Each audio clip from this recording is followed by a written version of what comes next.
From the Apennines to the Alps, a team is working to save an endangered creature. These biologists, ecologists, geneticists, and park rangers care about the fate of a small 10-legged creature that lives in streams and rivers.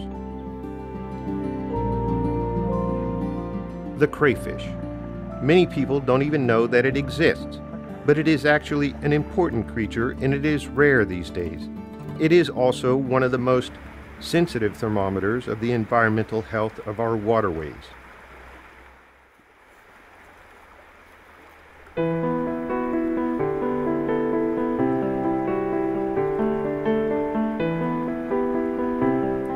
Our story begins one autumn day when the first leaves in the woods are turning yellow and the evening shadows are rapidly drawing in. This is a good time to look for females and males to be sent to the reproduction centers that have been created at different locations as part of the CRAINat LIFE project, sponsored by the European Union to preserve a species that is endangered throughout the continent.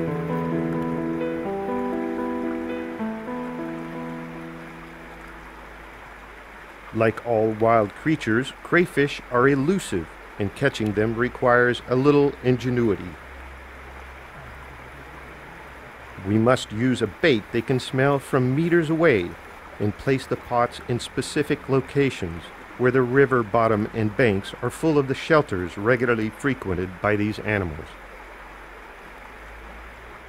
The small streams in the heart of the Apennines in Abruzzo and Molise were once where local residents went fishing for the much sought-after freshwater crayfish. Today, the species is protected and can only be caught for purposes of study and conservation.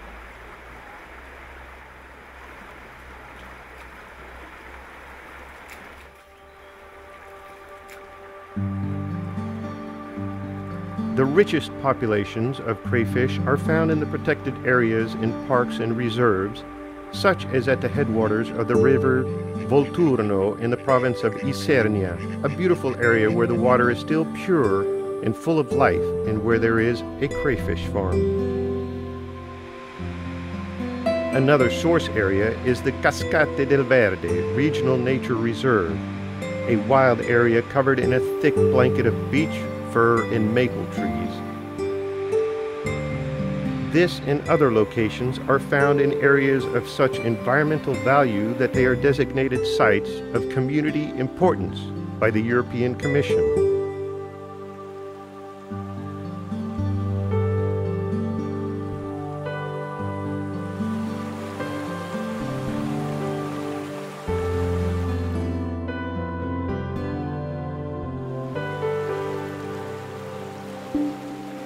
Crayfish move mostly at night, when under the cover of darkness they come out of their shelters to go in search of food, walking cautiously on their many legs. Sometimes they also come to the surface. Their gill chambers fill with the water they need for their gills to function in the air. Their color matches well with the bottom of the rivers in which they live, camouflaging them to perfection. When they keep still, they become invisible, and if they spot danger, they retreat. Their main natural predators are trout and other carnivorous fish, water birds such as herons and cormorants, and a few mammals skilled at fishing.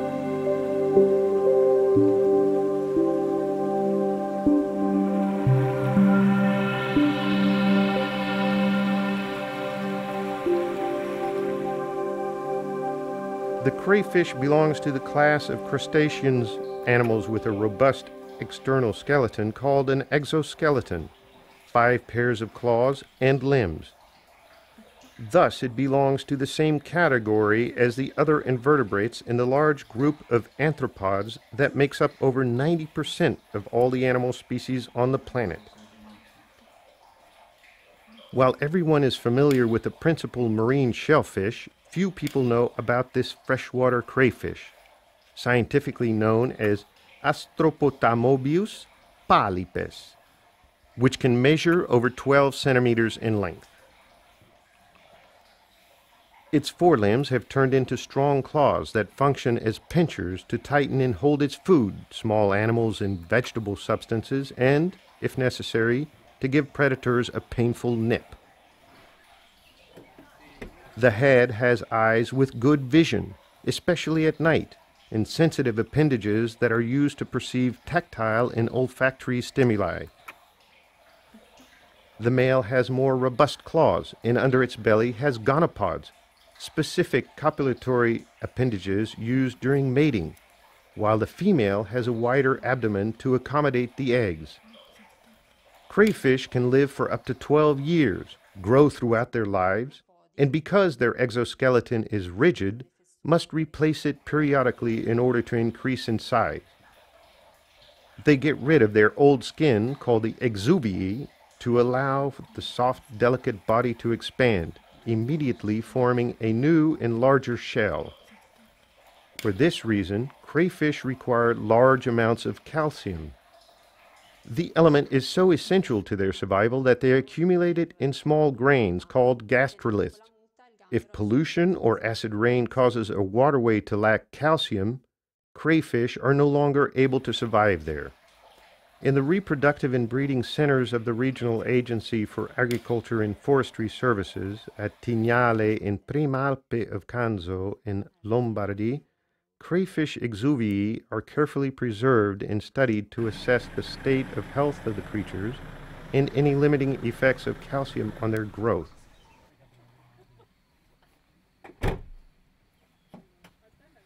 At Rocca di Mezzo, one of the operational centers in Abruzzo, the lens of a microscope shows a crayfish with tiny animals. They are annelids, but do not represent a threat to the creatures. Their problems are altogether different. But now it's time to go and retrieve the traps in the hope that they have worked.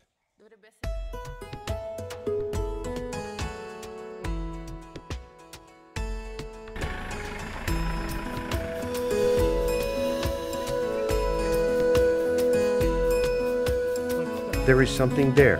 A crayfish ended up last night in one of the pots placed in a few inches of water.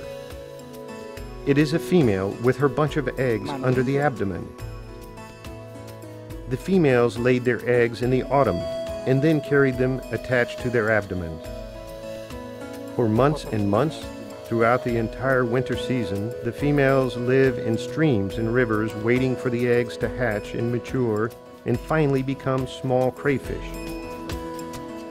The valuable parents are very carefully transported to the CRAINat centers to encourage the creation of small crayfish in safe conditions in special tanks supplied with fresh, clean water, rich in oxygen, where no predators can threaten them and their brood. One of the CRAINat centers is at Arsita on the Fino River in the Gran Sasso and Laga Mountains National Park. The tanks, supplied with water from the stream, hold bowls made of terracotta tiles and perforated bricks that mimic their natural shelters. In the centers, after the extrusion of the eggs, the crayfish mothers still have to wait a few weeks before the eggs hatch, which takes place in special nurseries, veritable delivery rooms. One female goes in each container. The boxes are perforated so that a few days after hatching, the young fall through the holes into a space containing only their peers, without adults, to avoid any cannibalism.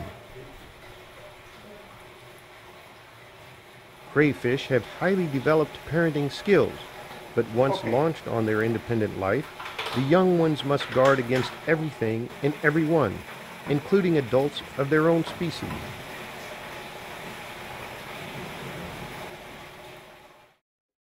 Astropotomobius palipes is widespread in much of Europe, but the Italian population may belong to a species that is exclusive to the peninsula, as is being shown by the research carried out by the CRAINat working group in collaboration with the University of Eastern Piedmont.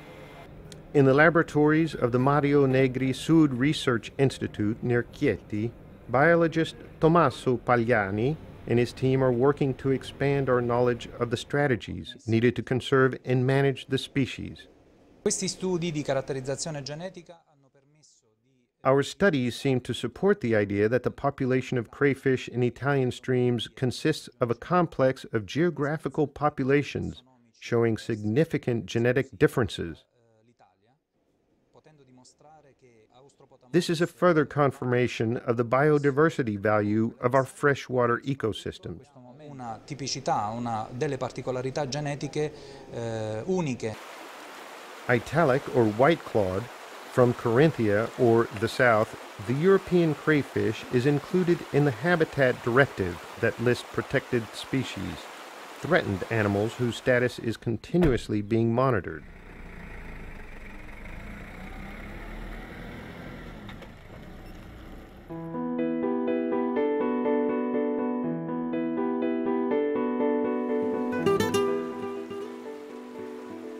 The disappearance of crayfish from a waterway is a serious problem that also affects the health of human beings, since these animals can only live in pure water and are useful detectors of environmental quality. If they were to disappear, it would sound an alarm bell that it would be foolish not to heed.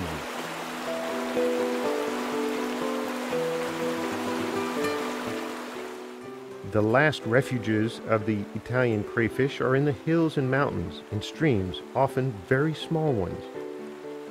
They run through various environments, different geological substrata, but they have one thing in common: fresh, clean, oxygenated water.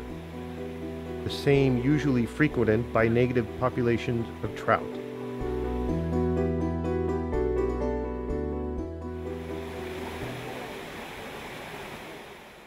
The crayfish is like a probe, a gauge of pH and dissolved oxygen, and of the pollutants and trace elements present in the water. The same chemical and physical parameters recorded by the project's researchers affect the lives of the crayfish.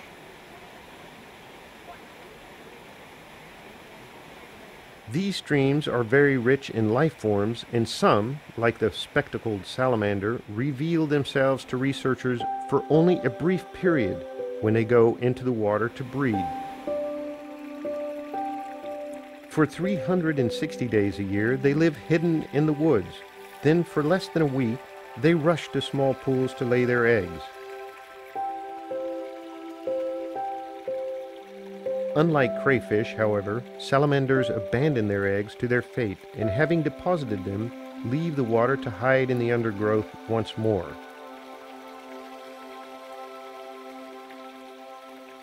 Much of the source areas are located in parks and reserves, carefully controlled by CRAINat anti-poaching teams and institutions responsible for environmental monitoring. One of the areas, still rich in crayfish, is the Sirente Velino Regional Park, which includes the vast plateau of the Rocche, where surveillance is carried out with particular care by the park rangers. In national parks, on the other hand, it is the men and vehicles of the State Forestry Corps that monitor the wildlife and the environment.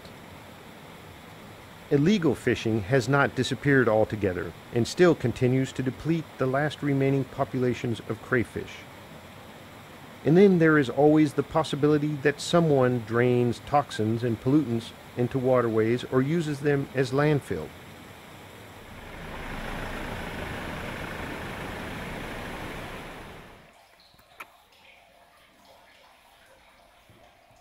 Several months after spawning, the eggs hatch, and 2 or 3 days after hatching, the tiny crayfish leave their mother and face the independent life in all its dangers. Fortunately, this time they are in the tanks at the breeding centers. Inside the centers or outside in the Lombardy sites of Tignale and Primalpe of Canzo, which are experimenting with an open-air breeding system that could then be used in the rest of the country. At the end of the summer, when they have reached 1 inch, the small crayfish will be seeded, that is, released into a number of areas deemed to have optimal conditions, protected within CRAINat sites of the Community Importance SCI, to replenish populations that are depleted or have disappeared altogether.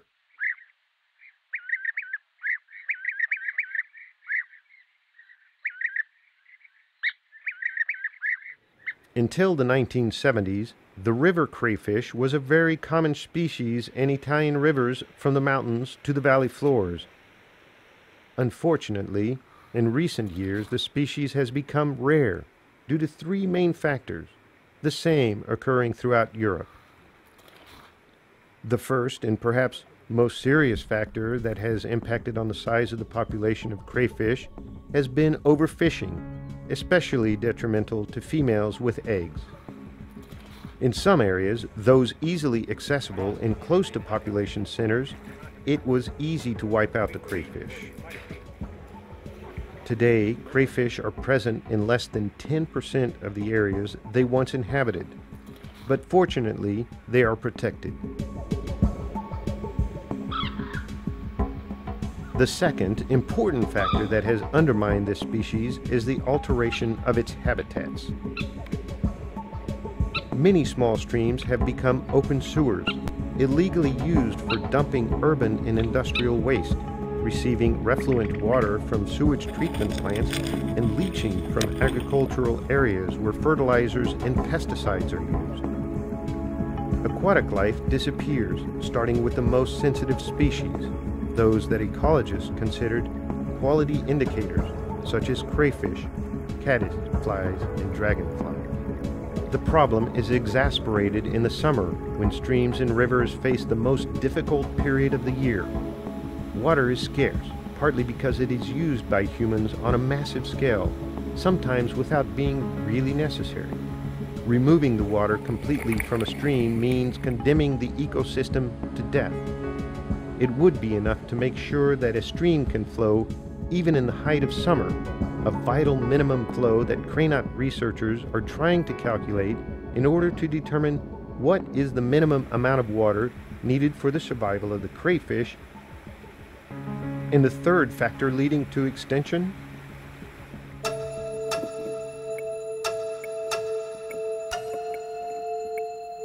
It begins with a simple, neutral gesture. The deliberate or accidental release of an exotic crayfish from fish farms.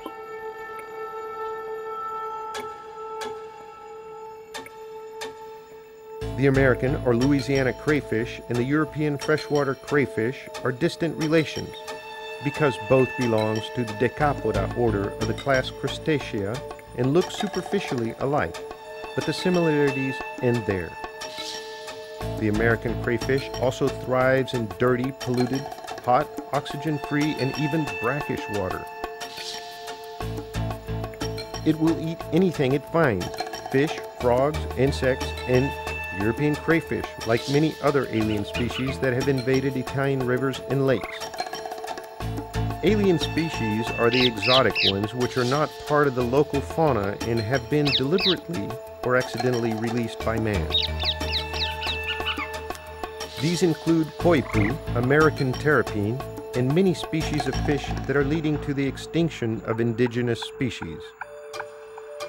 Alien creatures often have no natural predators or other control mechanisms, and thus take space and food from the native species and sometimes even prey on them. But in addition to all of this, the American crayfish poses an even more terrible threat because it is a bearer of a terrible disease that is killing the Italian crayfish. It is a microscopic fungus, Aphonomyces astaci, which causes the rapid death of creatures contaminated with the mycosis. The crayfish plague, as the deadly disease is known, is now behind the disappearance of many populations of crayfish.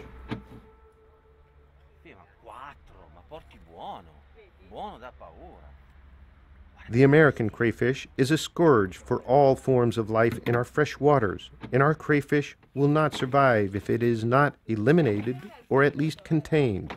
Researchers at the University of Pavia, in a collaboration with regional agencies for agriculture and forestry services in some sample localities in Lombardy, are doing everything possible to stop the overseas invader.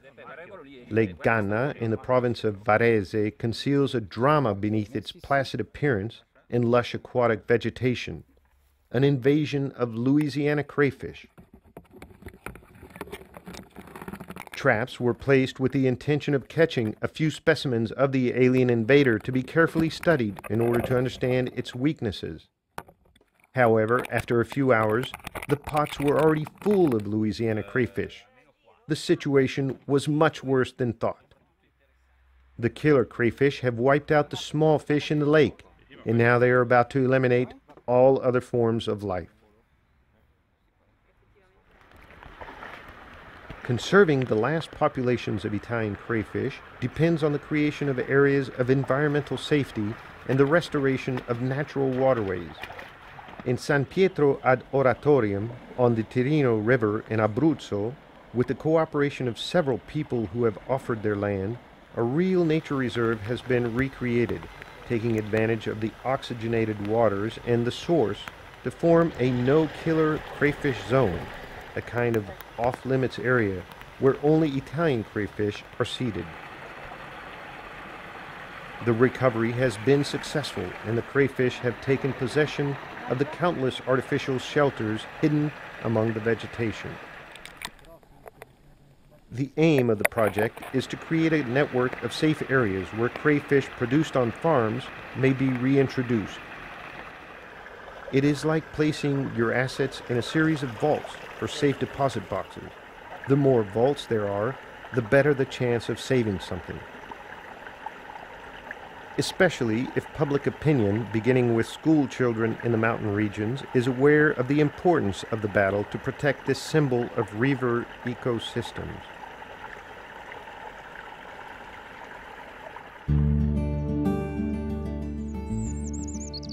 Educating children and adults to respect nature and the environment, beginning with this small, unknown occupant of the rivers, is not easy. But LIFE08 researchers have accepted the challenge and have turned the crayfish into a very interesting animal. In the framework of our project, we devoted particular attention to educate young people and to raise public awareness. For this reason, we organized a number of public events in the areas interested by the project, involving schools and local communities.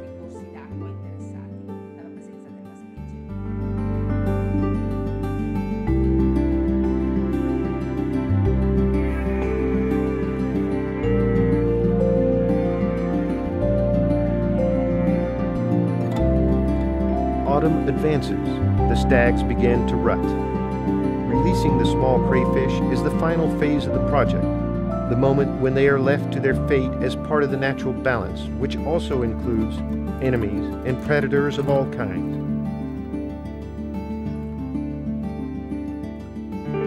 The operation is carried out with great delicacy in quiet, protected places.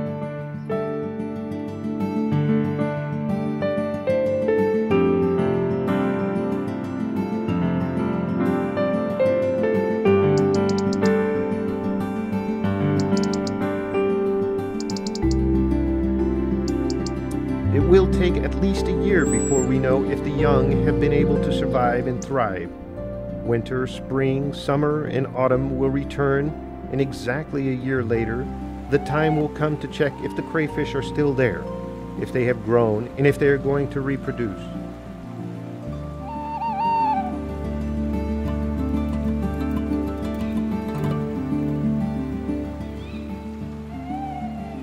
It is the most exciting moment of the whole project, and it has to be witnessed at night when the crayfish come out of their shelters. Here they are.